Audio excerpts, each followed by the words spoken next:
তো হচ্ছে জয়শঙ্করের সাথে বৈশা বলতেছে সব চ্যালেঞ্জ ইন্ডিয়ার সাথে বৈশা সামলাই নেবে। উনার এত ইন্ডিয়া প্রেম কই থেকে আসে কে জানে।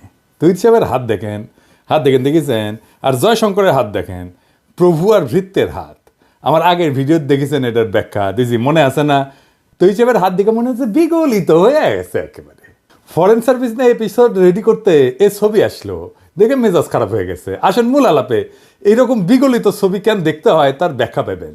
আমি ফরেন সার্ভিস বা বাংলাদেশের কূটনৈতিক সামর্থ্য নিয়ে বলছিলাম যে এই সার্ভিসের একটা সংস্কার দরকার, এই ফরেন সার্ভিস রিফর্ম দরকার। এই পর্যন্ত শুনে অনেকের মনে করতে পারেন এইটা তো আমার দরকার নাই। হ্যাঁ জি না ভাই, এটা আমাদের খুব দরকার। আপনি শান্তিমতো মর্যাদার সাথে প্রবাসে আয় উপার্জন করতে পারবেন কিনা থেকে শুরু করিয়া ইন্ডিয়া আমাদের দেশে আবার তালুকদারি করতে আসবে কিনা সবকিছু নির্ভর করে আমার ফরেন সার্ভিসের দক্ষতার উপরে।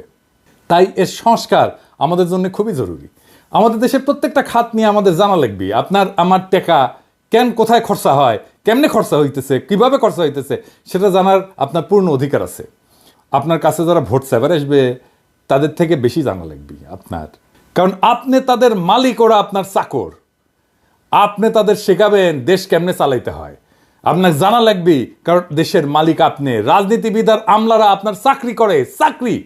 মালিকরাই তো চাকর বাকরদের বলবে কিভাবে কোন কাজটা করতে হবে, কেন করতে হবে, সেটা বলবে না মালিক? আসেন আমরা বুঝে দেখি ফরেন সার্ভিস বা আমাদের পররাষ্ট্র মন্ত্রণালয়ে কি কি সংস্কার দরকার, কেন সংস্কার দরকার। প্রথমে দরকার সাংবিধানিক সংস্কার। কেন জানেন?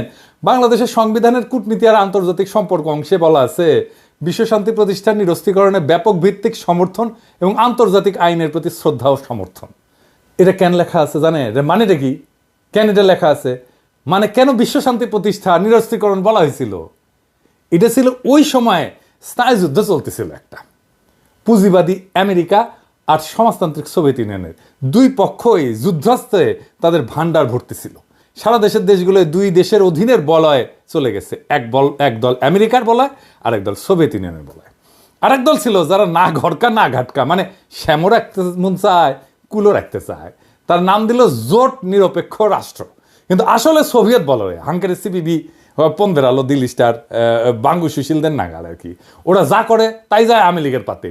উই করবি সমাজতন্ত্র, কিন্তু সমাজতান্ত্রিক দুনিয়া তো টাকা নাই, তাই করবি সমাজতন্ত্র। আর টাকা নিবি পুঁজিবাদী আমেরিকার কাছ থেকে, ভাত খাবি ভাতারের আর পীড়িত করবি ভাসুরের লগে। এটার নাম জোট নিরপেক্ষ আন্দোলন। তো এই জোট নিরপেক্ষদের এজেন্ডা ছিল নিরস্ত্রীকরণ। কেন জানেন? কারণ আমেরিকার লগে অস্ত্র বানানিতে সোভিয়েত ইউনিয়ন আর পাল্লা দিতে পারতেছিল না।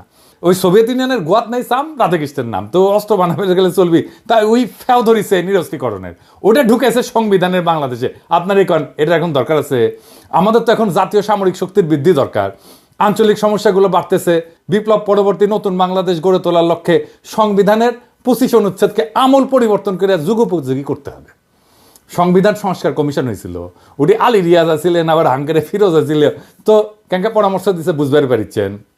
আমি তাহলে এটা ক্যাঙ্কা চাই সেটা বলি, কেন চাই সেটা বলি। হ্যাঁ, সংবিধানের সংশোধিত অনুচ্ছেদের যেখানে বাংলাদেশের কূটনীতি এবং আন্তর্জাতিক সম্পর্ক আছে, সেটা কেমন হইতে পারে আসেন সে আলাপ করি। এটা লেখা লাগবে ইনকা করে, এটা সে পাশে আনা লিখে দেন। 1 নাম্বার, বাংলাদেশ সকল জাতির মধ্যে শান্তিপূর্ণ সহাবস্থান, পারস্পরিক সহযোগিতা এবং সার্বভৌমত্বের প্রতি শ্রদ্ধাশীল থাকবে। 2 নাম্বার, রাষ্ট্রের কূটনৈতিক নীতির মূল লক্ষ্য হবে বাংলাদেশের স্বাধীনতা, সার্বভৌমত্ব ও জাতীয় নিরাপত্তার সর্বোচ্চ সুরক্ষা নিশ্চিত করা। এই উদ্দেশ্যে কি কি কাজ করবে সেটা বলে দিতে হবে। ক, বাংলাদেশ তার জাতীয় প্রতিরক্ষা এবং সামরিক শক্তিকে উন্নত করে সম্প্রসারিত করার অধিকার সংরক্ষণ করবে, যাতে আভ্যন্তরীণ এবং বাহ্যিক যে কোনো হুমকি মোকাবেলা করা সম্ভব হয়।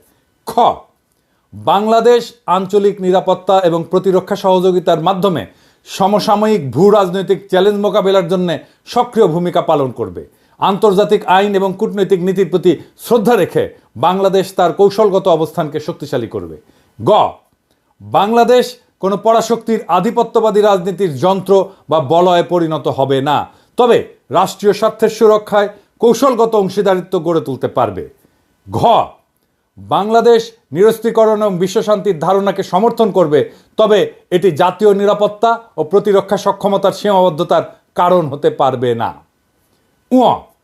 বাংলাদেশ দক্ষিণ এশিয়ার একটি ভারসাম্যপূর্ণ এবং ন্যায়সঙ্গত শক্তি কাঠামো গঠনে ভূমিকা রাখবে, যাতে আঞ্চলিক নিরাপত্তা, অর্থনৈতিক উন্নয়ন এবং কৌশলগত স্থিতিশীলতা নিশ্চিত করা যায়। তো এই যে পরিবর্তনের কথা বললাম, এটা আসলে কি কারণে, এইটা একটু বুঝে দেখি। হ্যাঁ, 1 নম্বর কারণ হইতেছে যে নিরস্ত্রীকরণকে একপাক্ষিক আদর্শবাদ থেকে বের করে বাস্তববাদী জাতীয় নিরাপত্তার দৃষ্টিভঙ্গিতে রূপান্তর করার দরকার আছে। 2 নম্বর, বাংলাদেশের সামরিক শক্তি এবং প্রতিরক্ষা উন্নয়নের গুরুত্বকে স্বীকৃতি দেওয়া হয়েছে। 3 নম্বর, আঞ্চলিক কৌশলগত সহযোগিতা এবং শক্তি ভারসাম্যের উপরে গুরুত্ব আরোপ করা হয়েছে। 4 নম্বর, পরাশক্তির বলয়ের বাইরে থাকলেও কৌশলগত এবং অংশীদারিত্বের প্রয়োজনীয়তা স্বীকৃত হয়েছে। 5 নম্বর, দক্ষিণ এশিয়ায় বাংলাদেশের ভূ রাজনৈতিক অবস্থানকে শক্তিশালী করার দৃষ্টিভঙ্গি দেওয়া হয়েছে। এই সংস্কার বর্তমান বৈশ্বিক এবং আঞ্চলিক বাস্তবতার আলোকে বাংলাদেশকে একটা আত্মনির্ভরশীল, সামরিকভাবে শক্তিশালী এবং কৌশলগতভাবে বুদ্ধিদীপ্ত রাষ্ট্রে পরিণত করতে পারবে। আর কি, আর আইন প্রণয়ন করতে হবে। কি আইন, আসেন সেটা বুঝে দেখি। বাংলাদেশের পররাষ্ট্রনীতি নির্ধারণ এবং বাস্তবায়নে ডিপ্লোম্যাটিক সার্ভিসেস অ্যাক্ট প্রণয়ন করা প্রয়োজন। কেন প্রয়োজন? প্রথমত, গণতান্ত্রিক ব্যবস্থায় দেশের সরকার পরিচালনায় রাজনৈতিক দল, জোট, এটা পরিবর্তন হয়ে থাকে, জানি তো আমরা। কিছুদিন পর পর পার্টি পাল্টায়, সরকারি দল পাল্টায়। কূটনীতি কিন্তু একটা দীর্ঘমেয়াদী এবং ধীর লয়ে বাস্তবায়ন হয়, এরকম একটা প্রক্রিয়া।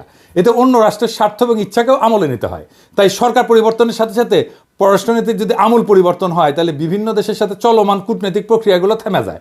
রাজনৈতিক দলগুলো দেশে যেভাবে রাষ্ট্র চালায়, রাষ্ট্র সাজায়, সরকার, আমলা, পুলিশ টুলিশ, প্রশাসন, সবকিছুতে বিচার ব্যবস্থা, সবকিছুতে লোক বদলায়, একইভাবে বিদেশেও একই কাজ করতে চায় সে।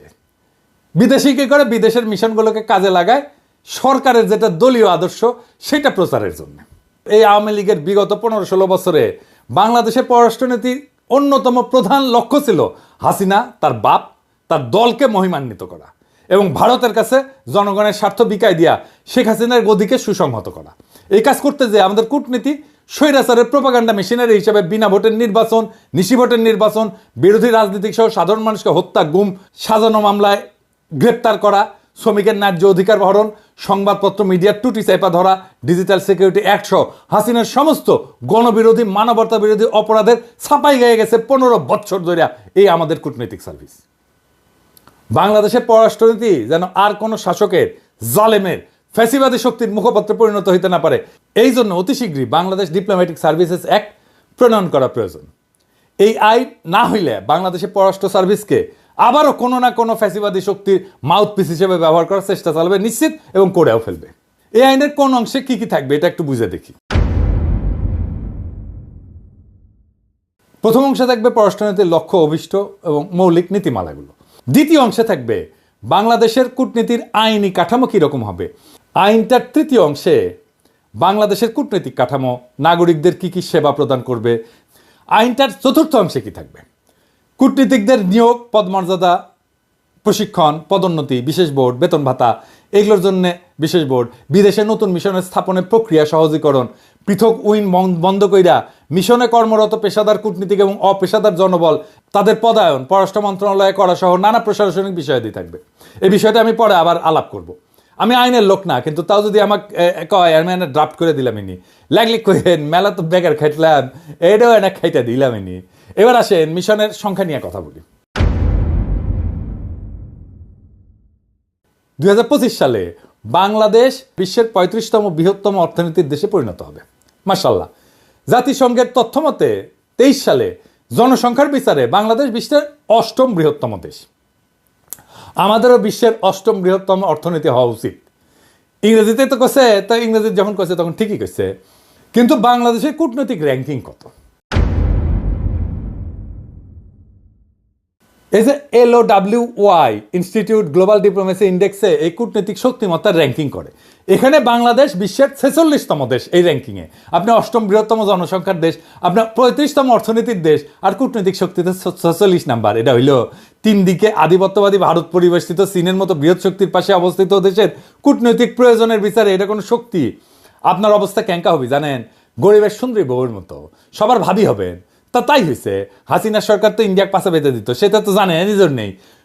আর তাইলে আসলে দেখি জনসংখ্যা অর্থনৈতিক আকারের কাছাকাছি কয়েকটা দেশের তুলনায় এই যে বাংলাদেশের LOWY institute global diplomacy index আছে না, এর র্যাঙ্কিং ও মিশনের সংখ্যাগুলো একটু আলাদা আলাদা করে দেখি। এটা সাহেব আপনি পাশে লিখে দেন, সবাই দেখুক। এইখানে আমরা কোন দেশ, জনসংখ্যা র্যাঙ্কিং কি, মিশন সংখ্যা কি এবং ডিপ্লোম্যাটিক র্যাঙ্কিং কি। পাকিস্তান জনসংখ্যা র্যাঙ্কিংয়ে পঞ্চম দেশ, মিশনের সংখ্যা 121 আর ডিপ্লোম্যাটিক র্যাঙ্কিং 27। নাইজেরিয়া জনসংখ্যা র্যাঙ্কিং ষষ্ঠ, মিশনের সংখ্যা 116, ডিপ্লোম্যাটিক র্যাঙ্কিং অবশ্য করা হয়নি। ব্রাজিল জনসংখ্যা র্যাঙ্কিং সপ্তম, মিশনের সংখ্যা 205 আর ডিপ্লোম্যাটিক র্যাঙ্কিং দশম। বাংলাদেশ জনসংখ্যা র্যাঙ্কিং অষ্টম, মিশনের সংখ্যা 82 মাত্র আর ডিপ্লোম্যাটিক র্যাঙ্কিং 46। রাশিয়া জনসংখ্যার বিচারে নবম, মিশনের সংখ্যা 300 আর ডিপ্লোম্যাটিক র্যাঙ্কিং ষষ্ঠ। পাওয়ারফুল ডিপ্লোমেসি আছে রাশিয়ার। মেক্সিকো জনসংখ্যা র্যাঙ্কিং দশম, মিশনের সংখ্যা 150, ডিপ্লোম্যাটিক র্যাঙ্কিং 14তম। ইথিওপিয়া জনসংখ্যা র্যাঙ্কিং 11তম, মিশনের সংখ্যা 101। ইথিওপিয়ারও আমাদের চাইতে 20টা মিশন বেশি আছে, এটার অবশ্য র্যাঙ্কিং করা হয়নি। জাপান জনসংখ্যা র্যাঙ্কিং 12তম, মিশনের সংখ্যা 247, ডিপ্লোম্যাটিক র্যাঙ্কিং চতুর্থ। ভেরি পাওয়ারফুল ডিপ্লোমেসি জাপানের। এবার দেখি অর্থনীতির আকার অনুসারে র্যাঙ্কিং কেমন। ধরেন থাইল্যান্ড অর্থনীতির আকারে র্যাঙ্কিং হইতেছে 30তম, মিশনের সংখ্যা 112 আর ডিপ্লোম্যাটিক র্যাঙ্কিং 39তম। ফিলিপাইন অর্থনীতির আকার 31তম, মিশনের সংখ্যা 109টা আর ডিপ্লোম্যাটিক র্যাঙ্কিং 40তম। ভিয়েতনাম অর্থনীতির আকার 32তম, মিশনের সংখ্যা 102 আর ডিপ্লোম্যাটিক র্যাঙ্কিং 40তম। নরওয়ে অর্থনীতির আকার 33তম, মিশনের সংখ্যা 100, ডিপ্লোম্যাটিক র্যাঙ্কিং 42তম। মালয়েশিয়া অর্থনীতির আকার 34তম, মিশনের সংখ্যা 110, ডিপ্লোম্যাটিক র্যাঙ্কিং 35তম। আর বাংলাদেশ 35তম অর্থনীতি, মিশনের সংখ্যা 82 আর ডিপ্লোম্যাটিক র্যাঙ্কিং 46তম। ইরান অর্থনীতির আকার 36, আমাদের খুবই কাছাকাছি, মিশনের সংখ্যা 125, এটার অবশ্য র্যাঙ্কিং করা হয়নি ডিপ্লোম্যাটিক র্যাঙ্কিং। ডেনমার্ক অর্থনীতির আকার 37তম, মিশনের সংখ্যা 100 আর ডিপ্লোম্যাটিক র্যাঙ্কিং 43তম। এবার আসেন প্রতিবেশী দেশগুলোর সাথে আর একটু তুলনা করি, মানে জনসংখ্যার বিচারে অর্থনীতির আকার, জিডিপির আকারে অর্থনীতি, জিডিপির আন্তর্জাতিক বাণিজ্য নির্ভরতা 2021 সালের ডেটা অনুসারে, প্রবাসী নাগরিকের সংখ্যা, মিশন সংখ্যা।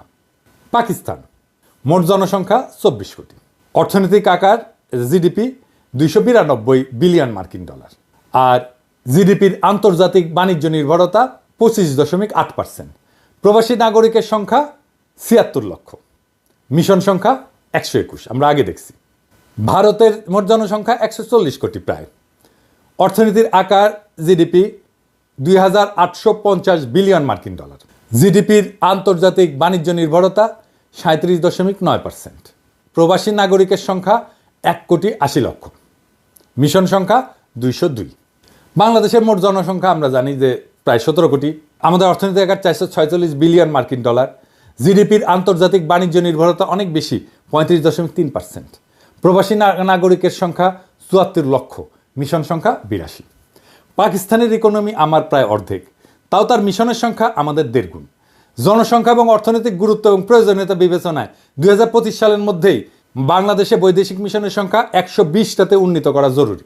তো আমরা অনেকে মনে করি যে বিদেশে যে মিশন টিশন আছে তারা শুধু খরচা করে, আয় হয় না, মানে এগুলা খরচার খাত, এটার ফাউল কথা। আমরা যেমন রেমিটেন্স পাঠাই তেমনি আমাদের মিশনগুলোও রেমিটেন্স পাঠায়, বাংলাদেশে আয় করে, বিদেশে ডলারে আয় করে। এইবার আসেন বিদেশে বাংলাদেশে একটা ছোট আকারে মিশনের বার্ষিক ব্যয় কত একটু দেখি। এটা পররাষ্ট্র মন্ত্রণালয়ের বাজেট বই দেখলে বোঝা যায় যে মিশনের ব্যয় বরাদ্দ 5 থেকে 6 কোটি টাকা বছরে, যা আবার প্রকৃত ব্যয় হচ্ছে 4.5 থেকে 5 কোটি টাকার মতো। কূটনৈতিক যোগাযোগ বৃদ্ধি, বাণিজ্য বৃদ্ধি, এই সমস্ত বিবেচনায় বার্ষিক খরচের রিটার্ন অনেক গুণ বেশি। বাংলাদেশে কয়েকটা নতুন মিশন করছে, এর উপরে একটা ছোট্ট একটা আমি তথ্য দিই, আপনারা একটু বুঝে দেখেন যে মিশন করলে আমাদের লাভ আছে না ক্ষতি, এটা খরচা কিনা। ধরেন এই যে ব্রাজিলের রাজধানী, এখানে মিশন স্থাপনের আগে রপ্তানি ছিল 110 মিলিয়ন মার্কিন ডলার, মিশন স্থাপনের পরে রপ্তানি হয়েছে 179 মিলিয়ন মার্কিন ডলার, রপ্তানি বৃদ্ধি কত হয়েছে প্রায় 593 কোটি টাকা। খরচা কত মিশনের? প্রায় 8.5 কোটি টাকার মতো। মিশন খোলার পরে চুক্তি হয়েছে কয়টা? 4টা চুক্তি হয়েছে। যা বাজেট খরচা যেটা, তার তুলনায় আয় বৃদ্ধি কত? 6,839%, 6,839%। আদিস আবাবা এখানে মিশন স্থাপনের আগে রপ্তানি হয়তো 5.1 মিলিয়ন মার্কিন ডলার, স্থাপনের পরে হয়েছে 13 মিলিয়ন মার্কিন ডলার। রপ্তানি বৃদ্ধি হয়েছে কত? প্রায় 68 কোটি টাকা। আর বাজেট কত? প্রায় 6.5 কোটি টাকার মতো। মিশন খোলার পরে চুক্তি হয়েছে কয়টা? একটা চুক্তি হয়েছে। বাজেটের তুলনায় আয় বৃদ্ধি কত হয়েছে? 1030%। মেক্সিকো সিটি মিশন স্থাপনের আগে রপ্তানি ছিল 181 মিলিয়ন মার্কিন ডলার। রপ্তানি মিশন স্থাপনের পরে কত হয়েছে? 381 মিলিয়ন মার্কিন ডলার। বছরের রপ্তানি বৃদ্ধি হয়েছে কত? 1720 কোটি টাকা। মিশনের বাজেট কত? মাত্র 7 কোটি টাকা। মিশন খোলার পরে চুক্তি হয়েছে কয়টা? 2টা চুক্তি হয়েছে। বাজেটের তুলনায় আয় বৃদ্ধি কত হয়েছে? 24,500%। এই যা বুঝা, মিশন স্থাপনের আগে রপ্তানি ছিল 2 মিলিয়ন মার্কিন ডলারের মতো। মিশন স্থাপনের পরে রপ্তানি হয়েছে প্রায় 4 মিলিয়ন মার্কিন ডলার। বছরে রপ্তানি বৃদ্ধি হয়েছে 16 কোটি টাকা। বাজেট কত? 7 কোটির মতো। মিশন খোলার পরে চুক্তির সংখ্যা কি? 2টা। বাজেটের তুলনায় আয় বৃদ্ধি কত হয়েছে? 230%। তো মিশন খুললে টাকা টাকা, তো মিশন খুললেন না কেন? আপনার শক্তিও বাড়বে, ব্যবসাও বাড়বে, আয় রোজগার বাড়বে, মার্শাল্লাহ। তা আপনি মিশন খুলেন না কেন? বুদ্ধি বেশি। কেন মিশন খুলেন না জানি তো, কারণ আপনাদের বুদ্ধি বেশি, আকেল কম, অথবা প্রশাসনের সাথে পারেন না, অথবা অর্থ মন্ত্রণালয়ের সাথে পারেন না, আপনার আর্গুমেন্টই তুলে ধরতে পারেন না। এবার আসেন আরেকটা বিষয় নিয়ে আলাপ করি। পররাষ্ট্র সার্ভিসের জন্য ফরেন সার্ভিস বোর্ড, এইটার একটা জরুরত আছে। এটা আবার কি? কূটনৈতিক সার্ভিস একটা বিশেষায়িত সার্ভিস, মানে যার কাজের লক্ষ্য, মূল্যায়নের পদ্ধতি, কাজের ধরন, সেবা গ্রহণকারীরা এরা ভিন্ন, মানে বাংলাদেশের মতো না আর কি, অন্যান্য মন্ত্রণালয়ের মতো না। এ কাজের জন্য উপযোগী পরিচালনা পদ্ধতি, তাই প্রথাগত যে আমলাতন্ত্র আমাদের ব্যুরোক্রেসি আছে, এটা থেকে ভিন্ন হইতে হবে। এই বিবেচনায় কূটনৈতিক সার্ভিসের নিয়োগের যোগ্যতার মাপকাঠি ভিন্ন হওয়া প্রয়োজন, এর প্রশিক্ষণ পদ্ধতি ভিন্ন হওয়া প্রয়োজন। বিশেষভাবে কূটনীতিকদের মূল্যায়নের একটা মাপকাঠি আছে, মানে কি ভালো কাজ করতেছে না খারাপ কাজ করতেছে। এইটা আবার করছে কি, এটা একটা সিস্টেম আছে, নাম হচ্ছে APA, অ্যানুয়াল পারফরমেন্স এগ্রিমেন্ট। এটা আবার ইন্ডিয়া করে দিছে, বুঝছাও।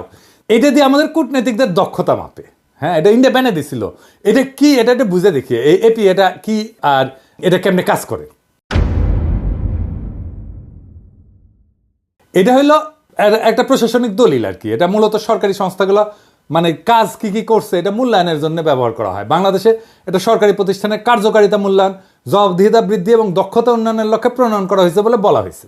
এটার মূল উদ্দেশ্য হয়েছে কি পরিমাণে কাজ সে দিচ্ছে, ডেলিভার করছে, এটা মেজার করা, মানে এটা পরিমাপ করা। প্রত্যেকটা মন্ত্রণালয়, বিভাগ, সরকারি সংস্থার বার্ষিক একটা টার্গেট তৈরি করা এবং সেটা অর্জন করতে পারছে কিনা সেটা পর্যালোচনা করা। এটা দায়বদ্ধতা এবং স্বচ্ছতা এটা নিশ্চিত করা, কাজের প্রতি জবাবদিহিতা নিশ্চিত করা এবং স্ট্র্যাটেজিক পরিকল্পনা, কৌশলগত পরিকল্পনা, নীতিগত লক্ষ্য বাস্তবায়ন এবং সরকারি সেবা উন্নত করা, সরকারি খাতের ব্যয় ব্যবস্থাপনা, সম্পদের কার্যকর ব্যবহার নিশ্চিত করা। কিন্তু বাংলাদেশের কূটনীতিকদের মূল্যায়নে এই APA কেন ব্যবহার করা যাবে না, এটা একটু বুঝে দেখে। এটা খুব ইন্টারেস্টিং ব্যাপার, একাডেমিক, কিন্তু বুঝলে এটা সুবিধা আছে আমাদের সবারই। কূটনীতিকদের কাজের প্রকৃতি অত্যন্ত গতিশীল এবং জটিল। তাদের কার্যকারিতা শুধুমাত্র প্রশাসনিক চুক্তি দেওয়া মাপা কঠিন। কূটনীতির ক্ষেত্র হচ্ছে পরিস্থিতি ভিত্তিক এবং রাজনৈতিক। এটা শুধু সংখ্যাভিত্তিক মানদণ্ড দিয়ে বিচার করা যায় না। APA সংখ্যাভিত্তিক মানদণ্ড। কূটনীতিক কাজ দীর্ঘমেয়াদী প্রভাব ফেলে, যা বার্ষিক মূল্যায়নে ধরা যাবে না। মানে আপনার এটা ফল আসতে যদি 5 বছর সময় লাগে, তাহলে আপনি 1 বছরের মধ্যে কি দেখবেন? দেখতে পাবেন না তো কিছুই। দ্বিপাক্ষিক এবং বহুপাক্ষিক সম্পর্ক, বিদেশি লবিং, প্রভাবশালী রাষ্ট্রের সাথে নীতিগত বোঝাপড়া, এগুলো সরাসরি APA-তে দেখাই যায় না। এটাই আসলে কূটনীতিক সার্ভিসের মূল কাজ। তাহলে আপনি APA দিয়ে করবেন কি এদের জন্য? এটা ছাড়াও সরকারের কিন্তু একটা ওভারঅল হাসিনার আমলে ভারতীয় পরামর্শ APA ছাড়াও NIS বলে একটা জিনিস তৈরি করছে। এটা একটা হাস্যকর পদ্ধতি। NIS দিয়া কোন মন্ত্রণালয় কত ভালো কাজ করতেছে, কত দক্ষ, সেটা বের করা হয়। কিন্তু ইন্টারেস্টিং হয়েছে, NIS দিয়ে যে সমস্ত মন্ত্রণালয়কে দক্ষ বলে বলা হয়েছে, সেগুলোই হইতেছে সবচেয়ে দুর্নীতিগ্রস্ত এবং সবচেয়ে অদক্ষ মন্ত্রণালয়। আসেন এটা বুঝে দেখে এটা কিরকম। বাস্তবে যে সমস্ত মন্ত্রণালয় সবচেয়ে দুর্নীতিগ্রস্ত এবং অদক্ষ, তারাই এই যে মূল্যায়ন পদ্ধতি, এই যে NIS আর APA বললাম, এতে শ্রেষ্ঠ মন্ত্রণালয় হিসেবে স্বীকৃতি পাইছে। এটাতে কৃত্রিমভাবে সাজানো রিপোর্টের মাধ্যমে প্রশাসনকে দক্ষ এবং দুর্নীতিমুক্ত দেখানোর চেষ্টা করা হয়। বাস্তবে জনগণের সেবা নিশ্চিত করতে এই পদ্ধতিগুলা কোনো কার্যকর পরিবর্তন আনতে পারেনি। দুর্নীতির জন্য কুখ্যাত মন্ত্রণালয়গুলো বারবার শ্রেষ্ঠত্বের পুরস্কার পেয়েছে। আমি উদাহরণ দিই, সড়ক পরিবহন সেতু মন্ত্রণালয়, মানে যেটা ওকা, ওই যে কাউয়া কাউয়া, ওই কাউয়া আসছে, কাউয়া এটা কাউয়ার সাউন্ড দেন অনেকদিন পরে, জোরে দেন, আরো জোরে, আরো জোরে, হচ্ছে। হ্যাঁ, তো এইখানে তারা কিভাবে কাজ করছে, কি দুর্নীতি করছে আমরা তো জানি। আর কি গৃহায়ন এবং গণপূর্ত মন্ত্রণালয়, হ্যাঁ, সরকারি ভবন নির্মাণ উন্নয়নে, এটা সাধারণ ঘটনা তো দুর্নীতিতে। শিক্ষা মন্ত্রণালয়, যেখানে প্রস্তভাস, নিয়োগে দুর্নীতি এবং শিক্ষাখাতের মানের যে অবনতি ঘটছে, সেটা তো এই শিক্ষা মন্ত্রণালয় দীপুমণি করছে, তাই না? সেটা নাকি বেস্ট পারফর্মিং মন্ত্রণালয়। তাহলে চিন্তা কর, স্বাস্থ্য মন্ত্রণালয় কি হয়েছে এটা তো আমরা জানি, এখনো স্বাস্থ্য মন্ত্রণালয় সেইটার জন্য ধুকতেছে। এই এটিআর এনআইএস এটা জনগণের সাথে প্রতারণা করে এক ধরনের ব্র্যান্ডিং টুল। এটা ব্যর্থ, অপ্রাসঙ্গিক। প্রকৃত জবাবদিহিতা, সুশাসন এবং দুর্নীতির বিরুদ্ধে কঠোর ব্যবস্থা নেওয়ার জন্য নতুন কার্যকর বাস্তবসম্মত মূল্যায়ন পদ্ধতি দরকার। আপনারাই বলেন যে সড়ক, গণপূর্ত, স্বাস্থ্য, শিক্ষা যদি সেরা মন্ত্রণালয়ের সার্টিফিকেট পায়, তাহলে ইন্ডিয়া আমাদের কেমন চাপা ম্যাট দিতেছিল তাদের একটা সিস্টেম করে দিয়া। এনআইএসআর এপিএ কিন্তু ইন্ডিয়া করে দিছে, বুঝছেন? আমাদের ব্যুরোক্রেসিও তারা এইভাবে খোড়া করে দিছিল। কূটনীতিকদের পদোন্নতি এই সমস্ত মূল্যায়নের নিরীক্ষা হওয়া উচিত না। সবচেয়ে ভয়ানক যে জুলুম হাসিনা সরকার পররাষ্ট্র সার্ভিসের সাথে করছে, তা হলো নিষেধাজ্ঞার ভোটের কারিগর অ্যাডমিন ক্যাডারদের অধীনে পররাষ্ট্র সার্ভিসের পদোন্নতির ব্যবস্থা করে দিছে। চিন্তা করেন, যেখানে পররাষ্ট্র সার্ভিসের পদ শূন্য থাকার পরও পদোন্নতি দেওয়া হয়নি, হাস্যকর সব অজুহাত দেখায়, সেখানে ভোট চুরির কারিগরেরা পদ শূন্য না থাকলেও পদের চেয়ে দ্বিগুণ, 3 গুণ সংখ্যায় পদোন্নতি পেয়েছে। এটা হাস্যকর অজুহাত বলি। অ্যাডমিন ক্যাডারের একই ব্যাচের অফিসারদের পদোন্নতি হয়নি বলে পররাষ্ট্র ক্যাডারের পদ শূন্য থাকলেও তাদেরকে পদোন্নতি দেওয়া হয়নি 2-3 বছর ধরে। আমি আগের এক এপিসোডে এই কথা বলছিলাম। কাজেই পররাষ্ট্র সার্ভিসের পদোন্নতি ফরেন সার্ভিস বোর্ডের মাধ্যমে হইতে হবে। আর্মির পদোন্নতি যেভাবে হয় আর্মির বোর্ডের মাধ্যমে, তাদের বিশেষ ভাতাদি, সন্তানদের লেখাপড়ার খরচ, মেডিকেল, বিশেষায়িত দক্ষতা সম্পন্ন বাইরের কাউকে মিশন, পররাষ্ট্র মন্ত্রণালয়ে সাময়িকভাবে যে প্রেষণ করা হবে, সেই পদায়নের প্রক্রিয়া, রাষ্ট্রদূত, সিনিয়র পদগুলোতে পদায়নের ক্ষেত্রে এই বোর্ড সুপারিশ করবে। আর কিছু উইং আছে, এগুলো আসলে বন্ধ করে দেওয়া উচিত। বিদেশে মিশনগুলোতে বাণিজ্য, প্রবাসী কল্যাণ, স্বরাষ্ট্র, ইকোনমিক, এগুলো বিভিন্ন মন্ত্রণালয়ের জনবল কাজ করতেছে। সমস্যা সেটা না। কোনো মিশনে বিশেষায়িত লোকবল প্রয়োজন হইলে পররাষ্ট্র মন্ত্রণালয় চাহিদার ভিত্তিতে পররাষ্ট্র মন্ত্রণালয়ের মাধ্যমে প্রেষণে, ডেপুটেশনের লোক পাঠানো যাইতেই পারে। সমস্যা অন্য জায়গায়। সমস্যা হলে এই উইংগুলো স্থাপন করা হয় বেশিরভাগ ক্ষেত্রে পররাষ্ট্র মন্ত্রণালয়ের কোনো অনুমতিই নেওয়া হয় না। মানে চিন্তা করে, যারা কাজ করতেছে, যাদের সাথে তাকে কাজ করবে, তাদের আসলে প্রয়োজন আছে কিনা সেটা জানার প্রয়োজন মনে করে না। মানে এখন লোক পাঠানো লাগবি, এরা বিদেশের প্রেষণ ক্যাডার এইরকম জাউরমি করে এরা। তো অনুমতি ছাড়া যেগুলো খোলা হয়েছে পররাষ্ট্র মন্ত্রণালয়, যেমন সুইজারল্যান্ডে লেবার উইং, কায়রোতে লেবার উইং, ইতালিতে ডিফেন্স উইং, অস্ট্রেলিয়াতে লেবার উইং, এগুলো খুলছে পররাষ্ট্র মন্ত্রণালয়ের সাথে কোনো আলোচনা ছাড়াই। পশ্চিমা দেশগুলোতে বাংলাদেশের অদক্ষ, সীমিত দক্ষতা সম্পন্ন লোকদেরকে মধ্যপ্রাচ্য বা মালয়েশিয়ার মতো চুক্তিভিত্তিক নিয়োগ দেওয়া সম্ভব না জানেও কেবলমাত্র বিশাল সাইজের অ্যাডমিন ক্যাডারের লোকদেরকে জায়গা দেওয়ার জন্য আর সচিব, মন্ত্রী, আমলাদেরকে প্রোটোকল দেওয়ার জন্য এই সমস্ত অপ্রয়োজনীয় উইং খোলা হয়েছে। মধ্যপ্রাচ্যে বাংলাদেশি কর্মী ভাইরা বেশি সংখ্যায় থাকলেও আরামায়েশের জন্য লেবার উইং, পাসপোর্ট উইং, এসব উইং খোলা হয়েছে ইউরোপ, আমেরিকা, অস্ট্রেলিয়া। কি মজা! এবার আসেন পাসপোর্ট উইং নিয়ে। যখন আন্তর্জাতিক সিভিল এভিয়েশনের জন্য এমআরপি বাধ্যতামূলক করা হইল, তখন পররাষ্ট্র মন্ত্রণালয় চাইছে পাসপোর্ট অধিদপ্তর থেকে পাসপোর্টের কাজে দক্ষ, অভিজ্ঞ, নন ক্যাডার জনবল। কিন্তু অ্যাডমিন ক্যাডার ওই দেখছে, এটা তো মৌকা পাওয়া গেছে, নিজেদের বিদেশে পোস্টিংয়ের সুযোগ পাওয়া গেছে। পররাষ্ট্র মন্ত্রণালয়ের মতামতের বাইরে যায় বিভিন্ন দেশে পাসপোর্ট উইং খোলা হয়েছে, সেখানে প্রায় সব অফিসার অ্যাডমিন ক্যাডার নিয়োগ দিছে। কেন রে ভাই? অবিলম্বে এই সমস্ত উইং বন্ধ করে পররাষ্ট্র মন্ত্রণালয়ের মতামত অনুযায়ী মিশনের কাজের পরিধি এবং প্রয়োজনীয়তা অনুযায়ী পাসপোর্ট কাজে দক্ষ পাসপোর্ট অধিদপ্তরের লোকবল দিতে হবে। লেবার উইংগুলো বন্ধ করে যেখানে প্রয়োজন আছে সেখানে শুধুমাত্র পররাষ্ট্র মন্ত্রণালয়ের মতামত অনুযায়ী আন্তর্জাতিক শ্রম আইনের দক্ষ, সেবার মানসিকতা আছে এরকম অ্যাটাশে নিয়োগ দেওয়া যেতে পারে, খরচও কমবে।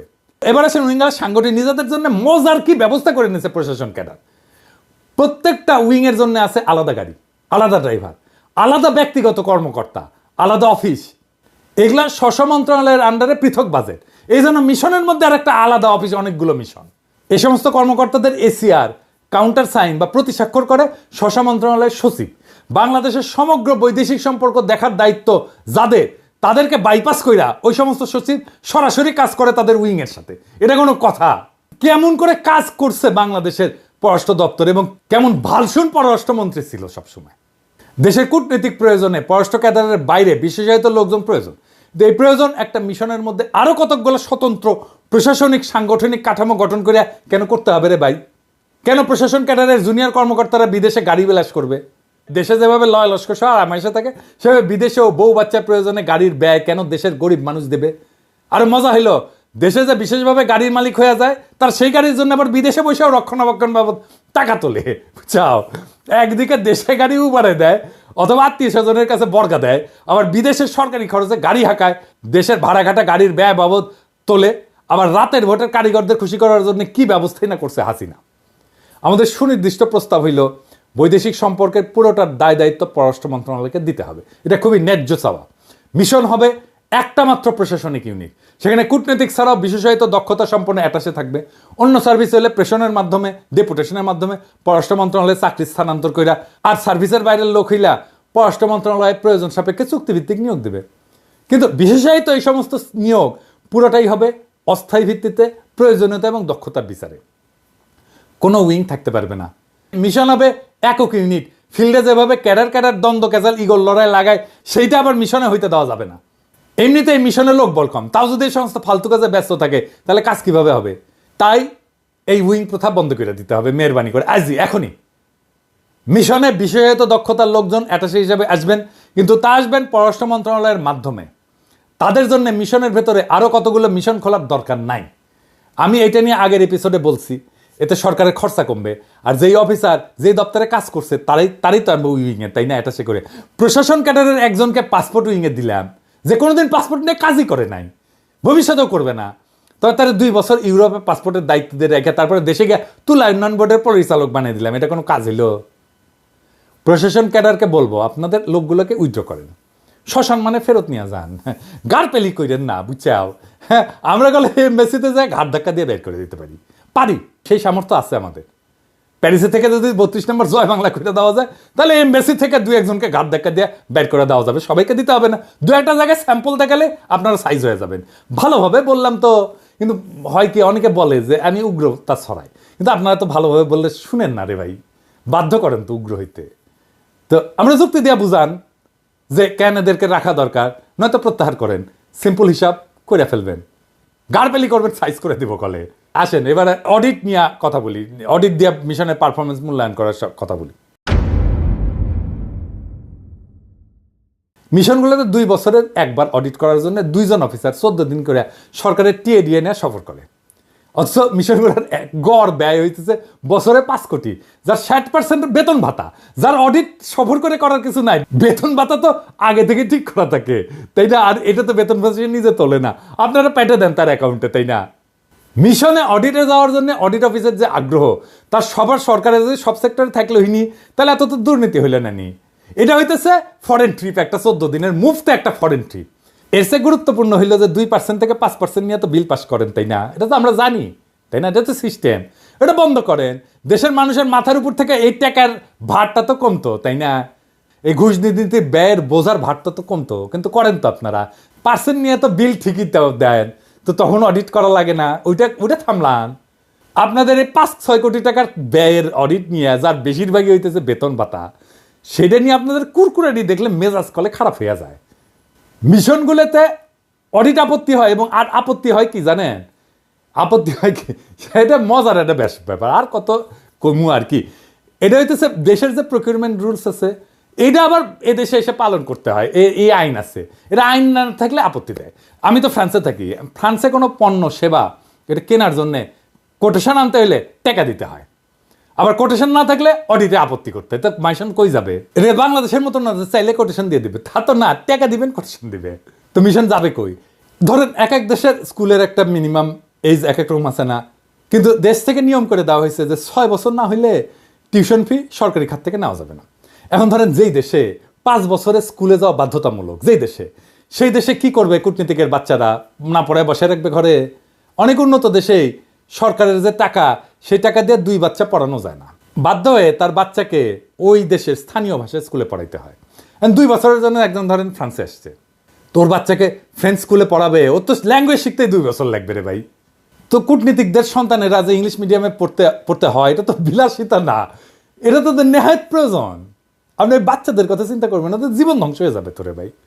2 বছর পর ট্রান্সফার হয়, তো এখন ফ্রান্স থেকে স্পেনে গেল, বা ফ্রান্স থেকে সৌদি আরব গেল, উঠি যে আবার আরবি শিখবি, আবার 2 বছর ওই ল্যাঙ্গুয়েজই শিখবি চিরজীবন। মানে আমি কই না যে আমাদের ব্যুরোক্রেটরা, আমলারা, এদের মাথাত কি আছে আমি জানি না, কিন্তু এদের হৃদয় নাই। হৃদয় দিয়ে প্রবলেম বুঝে না। আমি যে কথাগুলো কইলাম এটা শুনছেন তো? এই কথাগুলোর মধ্যে কোনোটা অন্যায্য কথা আছে, বেইনসাফি কথা আছে?